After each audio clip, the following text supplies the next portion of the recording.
All right, everyone. So in this video, we're going to be talking about volume-based periodicity.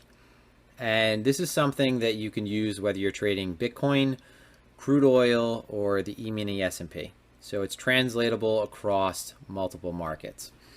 Now, before we get into it, the most obvious and common periodicity is a time-based periodicity. I don't feel like I have to go over what that is or how that works. If you're taking an order flow and market profile course, I'm assuming that you understand how a time-based candlestick is printed. So if you're looking at a 5-minute chart, like we are right now, each candle is printed based on 5 minutes in time. Okay. There's nothing that's required in terms of activity. The only requirement to print a candlestick is that time passes. And this is one of the reasons why this kind of periodicity can hurt our trading. Okay, it prints activity where there might not be any. So there are times when the market moves sideways, when there is really no trading activity whatsoever, but just because time passed, our chart is going to register some type of structure. So it typically will look like this when there's no activity. Okay, volume-based periodicity, volatility-based periodicity, any of these types of periodicities involve some type of criteria being satisfied other than time. So for the volume-based periodicity, we set a certain amount of volume that we'd like to see for each candle to be printed. So in this case, I'm going to be using a 5 million contract periodicity, but for future reference, I use a 5 million contract or a 10 million contract. And you could use more contracts if you want to print more higher time frame structure to get a more clear idea of maybe what the bigger picture is with less noise. But any kind of volatility or volume-based periodicity is going to be less noisy to begin with. And when I say less noisy, what I should say is not that there's going to be less activity or less structure printed, but that the structure will be more honest, right? It's going to show cleaner structure. So a volume-based periodicity, like we said, is in this case going to be created for 5 million contracts. So we're looking at right now a chart where each one of these candlesticks is based on 5 million contracts being traded. It doesn't matter if it was all 5 million contracts at the offer or all 5 million contracts at the bid, right? It doesn't matter what the delta is, excuse me, just that there was 5 million contracts traded, okay? There are a few things that you benefit from when using a volume-based periodicity. I said originally that it's good for showing honest and true structure. So again, when you're using a time-based periodicity, it's going to be printing redundant candlesticks, right? Just through the passage of time alone, you're going to be printing these little candlesticks that really are less than a tick value. And if these aggregate up enough, what it could do is influence your decision making in terms of what structure you're paying attention to, right? There might look like there is activity down here because there are candlesticks, but in reality, when you look at a volume-based chart, we might see that there are just a few candlesticks down here and that there's really nothing that occurred, okay? The other benefit of looking at a volume-based periodicity is that it gives us an idea as to where liquidity is and where liquidity isn't. When you have a candle that is standardized based on volume and you have a candle that has a high range, so we're talking about the high-low, what that could indicate is a lack of liquidity. So when we see that price is moving through an area and there are only a few candlesticks and each of them is printed based on the same amount of volume, but they have a large range in terms of the high-low of their structure, this could be an indication of a lack of liquidity, okay? A lack of liquidity, a lack of two-way activity, and how we're going to use this is also good for identifying the difference between acceptance, exhaustion, loss of momentum, to name a few. So it also shows us where there is obviously an increased amount of liquidity. So when we use a volume-based periodicity with something like CVD, it helps us more easily spot where these sticky points are. Because let's say that we see the market come into an area and print a ton of candlesticks, okay? Or we see that as price approaches a level that it's printing a lot of candlesticks, but it's not advancing, right? And we see something like delta advancing. This means that for the increased volume and increased activity, price is doing less to move through an area. So again, this is useful for showing us overall levels of liquidity. And when you're pairing this type of periodicity with a CVD chart, it can be very useful. So again, this shows us, just to reiterate these points, actual levels of activity. So we're seeing where actual activity occurred. We're not getting any candlesticks that are printed where they are unnecessary to print. The last two things, acceptance and exhaustion, are going to be what we focus on in this example. So how you can go about using this in your particular trading approach. So what we're going to be focused on, and this is a more recent video. Today is August 3rd. So we're going to be focusing on this range that we were in. Okay. The area that we're going to be focusing on to show you the difference between acceptance and previously exhaustion and lack of acceptance are right here and right here. Same level across, so that 9,800 zone, okay? Up until this point, this was tested multiple times, all right? Now, this point is important in particular because after these lows, price was starting to grind upward.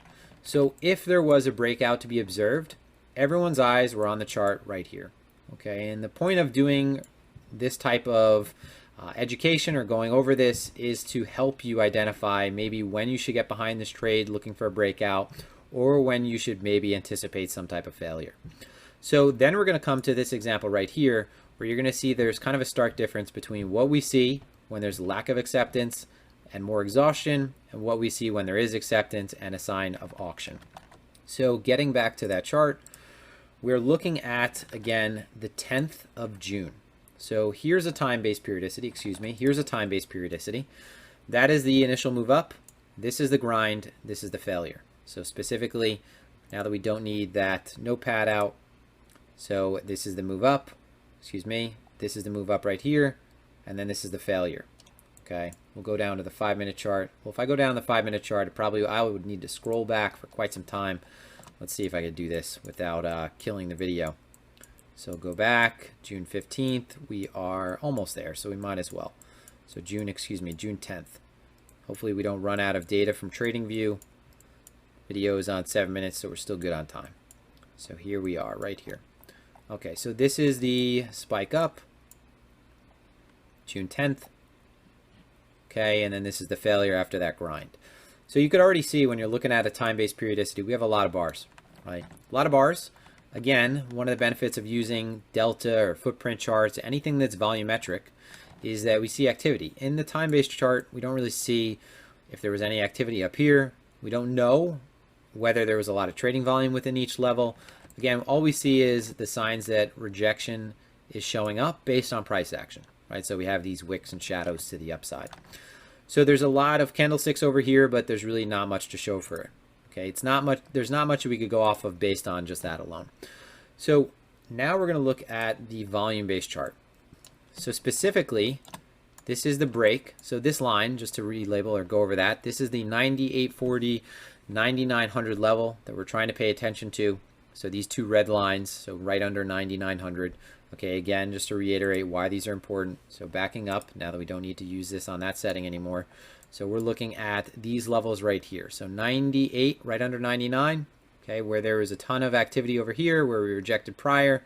Okay, so 99, 92 right there, right below. We're looking at from 98 to 90, 9800 to 9900. Now, when we look at the volume-based periodicity at that last attempt upward, that final thrust upward, okay, this is that last period before we dropped off. What you'll notice, and remember, each one of these candles is printed based on 5 million contracts being traded. Things were tight until the break through those levels, all right? Once we got the break through these levels, okay, it was actually tight below, actually not that tight, Things were not that tight. They were tight in this range down here, but as we began to expand, things became very loose. So once we break above this 9880 level, what we do is we transact about $200 in range. Okay, so from breakpoint to the high, $200. So up to 10,180. This is, in this case, we're looking at 9,800. Yes, so that is $200. Okay, so $200, and we have 1, 2, 3, 4, 5, 6, 7, 8, 9, 10, 11, 12, 13, 14, about 14 candlesticks. okay, if we just consider right through the break right here. Now, each of these candlesticks is getting pretty tall, right? There's not many candlesticks. They're getting pretty tall. The rejection, the same thing, right? Very large candlesticks. And again, they're standardized based on volume. So what this is saying is there's not a whole lot of activity up here. There's not a whole lot of liquidity, and that this looks kind of exhaustive, right? Whenever there is a lot of activity, when there's a lot of volume taking place, these candles in a strong trend will be smaller because there won't take much, or it won't require much to print each new candle, right? Because it's just based on volume. So when there's a lot of activity occurring, when there's a lot of volume that's taking place or being transacted, there's going to be a lot of small candlesticks. A healthy trend and acceptance will actually look more like this CVD chart down here. So these are our last attempts above that high point after what was sort of the final push. Price had been grinding upward again. Price was grinding upward from down here. Again, we have clean structure based on the volume chart, and price in its attempt upward does not show any kind of acceptance. All right, 13 candles through the high. In this case, on this retest, you have barely any activity, a lot of dispersion though, right? Consolidates briefly, but again, high-low range, not very tight. Definitely not tight over here. Okay, no real signs that price is doing anything to settle and that there's any signs of true acceptance, right? Rather than lack of liquidity and exhaustiveness. So now we're going to go to our more recent attempt that was successful. So going back, and remember, we covered $200 range in 13 candles. So now we're looking at more recently the break of 9,800 level, 9,800, 90, what did I have it listed specifically? I keep changing my numbers because I can't see it specifically. 9,840, 9,800. Okay, this was just capturing the highs of the range using the volume chart. Okay, the previous range. So now this is our more recent approach to the level. So notice something between these candlestick sizes. They look more like that original CVD. There's a lot more activity leading up to this with directional conviction. So we see that price is on its way up, but it's not that it's on its way up covering a range because there's a lack of liquidity. Instead, we're printing a lot of candlesticks in this move up. More importantly is after the break. So keep in mind, this is the same line. We covered a $200 range within the last structure in 13 candles, okay? So from here to that same level, which was at around 10,180, so if we're going from 9,880 up to this point, let's just mark this out. And after I go over this, we're going to explain what this exactly what this indicates. So we have 1, 2, 3, 4, 5, 6, 7, 8, 9, 10, 11, 12, 13 candles just up $80 above this level. So excuse me, $100 above this level. Now, I don't think I need to count the rest, but we have twice the amount of activity above this level already. And immediately, even in the initial sell-off, you could see things are still tighter at the high. So we get an initial sell-off, and then things again become tight as well. Now, more importantly is the activity that occurs after the level's held, right? So it's not just that you have a ton of activity. So first sign back here is the amount of candles that we're printing through the level this time around. So we don't have these very tall, exhaustive candles through the structure. What we have is these very tight candles on the break. So very tight on the break, nothing like this, right? No exhaustive move through. Still more importantly is not just the break, it's the the test afterward. So in the test afterward, we splash down into the low. If you look at a footprint chart, you would look for signs that there was aggressive selling, but more importantly, that activity above this level remains high. So this new level that price had not been accepted prior, that we see there's a ton of two-way activity. So what you can see is that we have a lot of candlesticks, whereas in time, we did not necessarily print nearly as much. So this is giving us an idea that now price is moving above this level and that we are seeing a sign of acceptance. As we move into this low down here, we have a ton of candlesticks that are being printed. So it's not like we're just jabbing the low. If we go back to that last period, or that attempt rather, it's not like we are just jabbing the low and then losing this structure with very in this case, the candlesticks having a very high range and the activity coming below rather than above. The most important thing is that on the break, that we see that buyers and sellers are accepting this new level. So activity is one indication of this. And then above the level, we're seeing that same pattern occur. Okay, not that we are losing the level, but rather that we are holding the level and again, continuously printing this new activity. Now, in any kind of failure, after this failure where there's this lack of acceptance and price breaks down, you're going to see activity come in, but it's going to be in the wrong direction, right? So remember, bear in mind, this is direction contingent, right? So we were looking for acceptance to the upside, and the activity really starts coming in, but it starts coming in back under the structure after price starts breaking down.